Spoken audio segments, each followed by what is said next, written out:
আসসালামু আলাইকুম, সবাইকে স্টুডেন্টের পক্ষ থেকে শুভেচ্ছা। আমরা নবম দশম শ্রেণীর 2025 সালের গণিত বইয়ের দ্বিতীয় অধ্যায় সেট নিয়ে আলোচনা করছিলাম। আজকের ভিডিওতে আমরা সার্বিক সেট ও পূরক সেট নিয়ে আলোচনা করব। ঠিক আছে, তো সার্বিক সেট কি? সার্বিক সেটের সংজ্ঞা যদি আমি এভাবে লিখি যে আলোচনা সংশ্লিষ্ট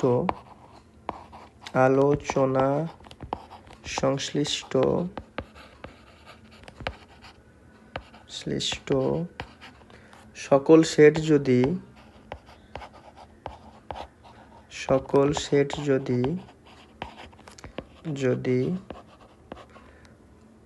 একটি নির্দিষ্ট সেটের উপসেট হয়, একটি নির্দিষ্ট সেটের উপসেট হয়,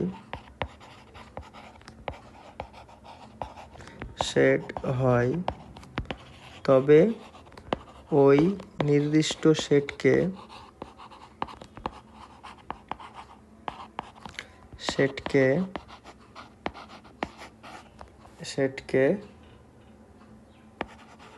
তার উপসেটগুলোর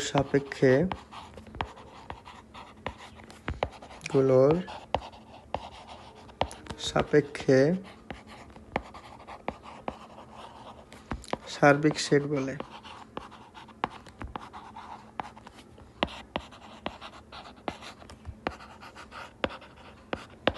ঠিক আছে, তার মানে আমরা যে সকল সেট নিয়ে আলোচনা করবো, ওই সেটগুলো যদি কোনো একটা নির্দিষ্ট সেটের উপসেট হয়, তাহলে ওই নির্দিষ্ট সেটকে বাকি উপসেটগুলোর কি বলে? সার্বিক সেট বলে। যেমন সার্বিক সেটকে ইউ দিয়ে প্রকাশ করা হয়। সার্বিক সেট এর ইংলিশ হচ্ছে ইউনিভার্সাল সেট, কে ইউ দিয়ে প্রকাশ করা হয়।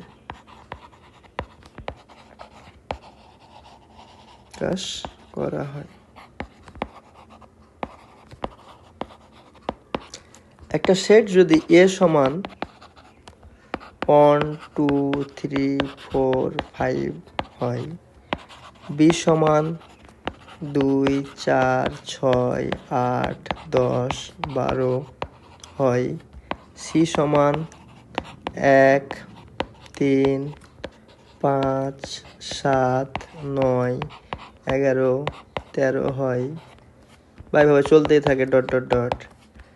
ডি সমান বর্গ সংখ্যা হয়, মানে পূর্ণবর্গ সংখ্যা 1 4 9 16 25 36 49 64 81।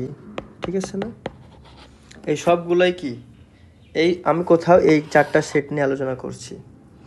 এই সবগুলাই কি বাস্তব সংখ্যা যে সেট, স্বাভাবিক সংখ্যার যে set n equal to 1, 2, 3, 4, 5, 6 dot dot dot dot. ঠিক আছে, বাস্তব সংখ্যার যে সেট, সেই সেটের কি উপসেট সবগুলাই, তাই না? তার মানে এখানে ইউ হবে সকল স্বাভাবিক সংখ্যা।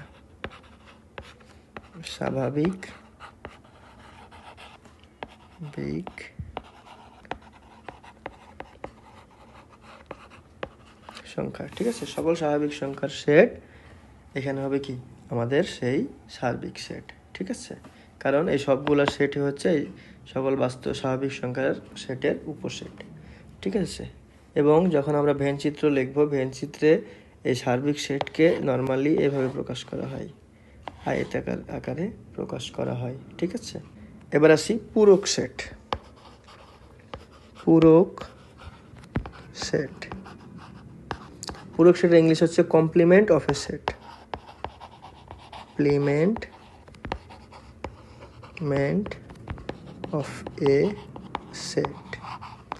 ঠিক আছে, পূরক সেট হতে হলে অবশ্যই সেখানে কি থাকতে হবে? সার্বিক সেট থাকতেই হবে।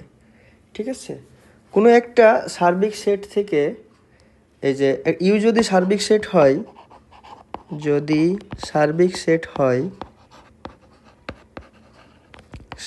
হয় এবং এ সেট ইউ সেটের উপসেট হয়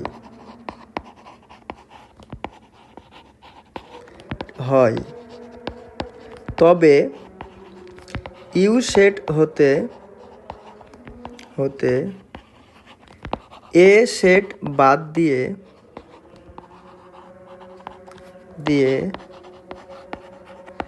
যে নতুন সেট পাওয়া যায়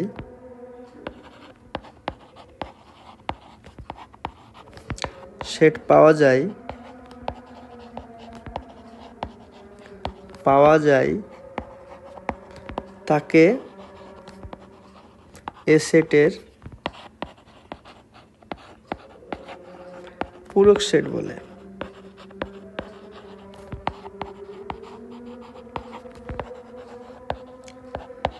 মানে কি, এটাকে এভাবে প্রকাশ করে AC, A complement of a set equal to হচ্ছে ইউ বাদ এ, বা এটাকে লেখা যায় ইউ বাদ এ।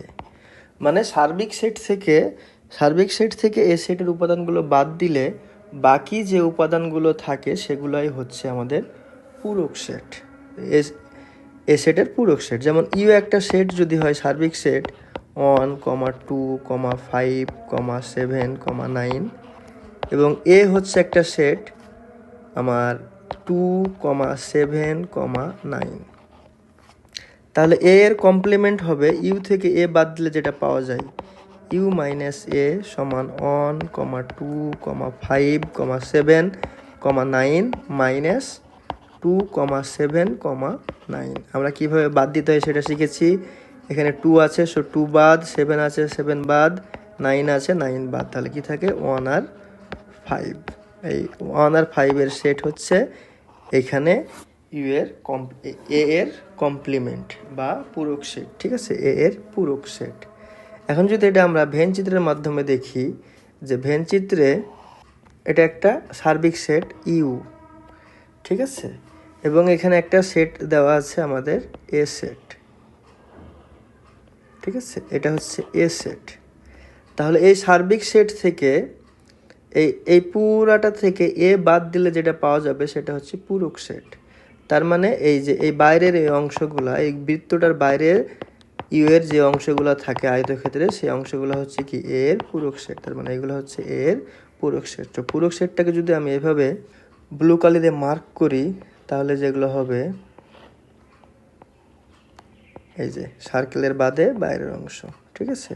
মানে সার্বিক সেট থেকে কোনো সেটের পূরক সেট হচ্ছে সার্বিক সেট থেকে ওই সেট বাদে বাকি অংশগুলো, ঠিক আছে। এই ব্লু লাইন দিয়ে যেটা মার্ক আপ করলাম সেটা হচ্ছে আমার কি এ এর পূরক সেট, আর রেড লাইন দিয়ে এখন যেটা মার্ক করছি সেটা হচ্ছে কি এ সেট, ঠিক আছে। তার মানে আমরা কিভাবে পূরক সেট বের করে সেটা আমরা দেখলাম, ঠিক আছে। তার মানে পূরক সেটকে এই যে উপরে সি দিয়ে প্রকাশ করে, এটার মানে হচ্ছে এর পূরক সেট, ঠিক আছে। বলে রাখি পূরক সেট তখনই হবে ইউ থেকে এ বাদ দিয়ে এ এর পূরক সেট তখনই পাওয়া যাবে যখন ইউ হবে কি সার্বিক সেট হবে, ঠিক আছে। সার্বিক সেট থেকে কোনো সেট বাদ দিলেই কেবল আমরা ওই সেটের পূরক সেট পাই। এবারে উদাহরণ 7 আসি। উদাহরণ 7 কি বলা আছে, একটা সার্বিক সেট দেওয়া আছে 1, 2, 3, 4, 5, 6, 7, আর একটা সেট এ দেওয়া আছে আর একটা সেট বি দেওয়া আছে। এ পূরক এবং বি পূরক বের করতে বলেছে। আমি বলে রাখি এখানে যেহেতু তালিকা পদ্ধতিতে দেওয়া আছে তাই কোনো সমস্যা হবে না, কিন্তু যদি কোনো কারণে বলতো এখানে যে বি সমান বিজোড় সংখ্যা, বিজোড় স্বাভাবিক সংখ্যা,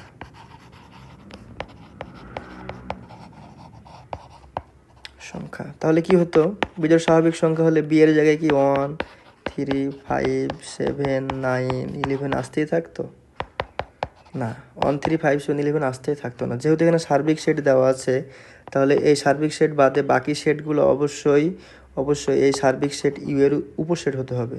বাট যদি 9, 7, 9 নিয়ে নেই তাহলে কি উপসেট হচ্ছে না। তার মানে 1, 2, 3, 4, 5, 6, 7 এর বাইরে কোথাও উপাদান আসতে পারবে না। তাই যেহেতু বিজোড় স্বাভাবিক সংখ্যা তাই 1 আসবে, 3 আসবে, 5 আসবে, 7 আসবে। মানে বিজোড় স্বাভাবিক সংখ্যা কোথা থেকে হবে, এখান থেকে নিতে হবে আমার, এর বাইরে আমার নেওয়ার সুযোগ নাই। তাই তখন হতো কি এই যে 1, 3, 5, 7, ঠিক আছে। এটা আমরা বুঝাই রাখলাম। অনেক সময় সৃজনশীলে দিয়ে দেয় গঠন পদ্ধতি, একটা সার্বিক সেট বলে দেয়, তারপর এখানে এগুলা গঠন পদ্ধতিতে লেখা থাকে, তখন আমাদের স্টুডেন্টরা ভুল করে বসে। তাই আমরা অবশ্যই সার্বিক সেটের পরে যে সেটগুলো নিব বা গঠন পদ্ধতি থাকলে আমাদের যদি সেট গঠন করতে হয়, তাহলে খেয়াল রাখবো অবশ্যই অবশ্যই যে উপাদানটা লিখবো ওই উপাদানটা যেন সার্বিক সেটে থাকে। সার্বিক সেটে না থাকলেও ওই উপাদানটা আমরা লিখতে পারবো না।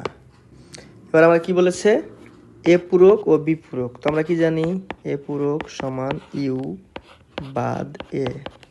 আগে ইউ লিখবো 1, 2, 3, 4, 5, 6, 7, ঠিক আছে। বাদ এখানে কি লিখবো, এ 2, 4, 6, 7। তাহলে এখানে 2 বাদ যাবে, 4 বাদ যাবে, 6 বাদ যাবে আর 7 বাদ যাবে। তাহলে কি থাকে, 1, 3, 5। যদি আমরা বি পূরক নির্ণয় করি, বি পূরক কি হবে, ইউ বাদ বি। 1, 2, 4, 6, 7 বাদ বি এ কি আছে, 1, 3, 5, 3, 5, ঠিক আছে। তাহলে কি কি বাদ যাবে, 1 বাদ যাবে, 3 বাদ যাবে আর 5 বাদ যাবে। তাহলে বাকি থাকে 2, 4, 6, 7, ঠিক আছে। তাহলে অতএব নির্ণয় সেট